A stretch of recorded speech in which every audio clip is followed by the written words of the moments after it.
Yan. Dito na tayo. Susunsunin natin ngayon tong tubig na to. Pababa. Yan. Kita nyo yung pulse niya. Sa ngayon, medyo mahina ang pulse niya. Gandaan tayo, madulas. Ano, pwede po maligo dito. Ano, pwede yan, ano. Yan, dito tayo magdaan. Ang kinis po talaga. Kita nyo naman, oh.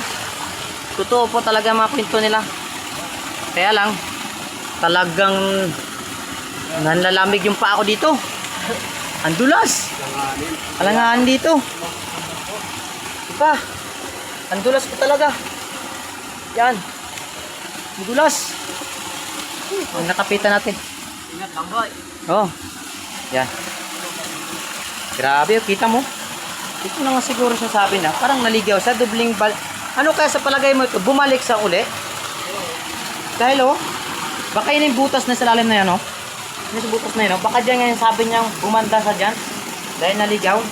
Dahil bumalik bigla daw, di ba ang babae? Ito totoo po talaga. Ito oh, may butas niyo. Ayun, bulas. Ito po. Malalim po talaga to. Yung area na ito. Oh. Yan, malalim. Malalim po talaga doon oh. Sa gilid na yun. Napakalalim. Ito na nga po siguro, sabi nga nila, yung babaeng hinabol ay biglang bumalik. Kaya bumanta sa isang pader. Ito na po siguro, ito na yung nagmalalim. Tinan nyo po.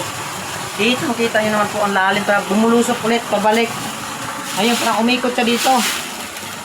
Yan. Ibig sabihin, baka nanggaling na dyan sa baba na to. Diyan tayo galing kanina eh. Sa lugar na to. O, tingnan nyo naman pader na to.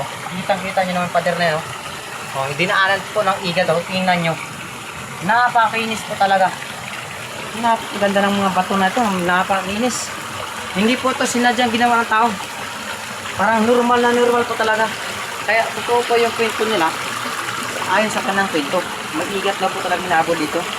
Kaya ayun lang sa kanilang mga kwento. O, may bato kasi na malaki nakarang dito. Yan. Diyan tayo nagmula kanina. Yan. Dito tayo sana dadaan sa gilid na to. Kaya lang mataas. O, wala tayong makapitan. Mga baging lang dyan. O. Yan, hanggang doon, sa baba na yun. Doon tayo nagmula kanina. Yan. Ikot ko lang kayo dito. Yan, o. Yan. Diyan sana tayo dadaan kayo sa baba na yan. O. Napakataas na yan, o.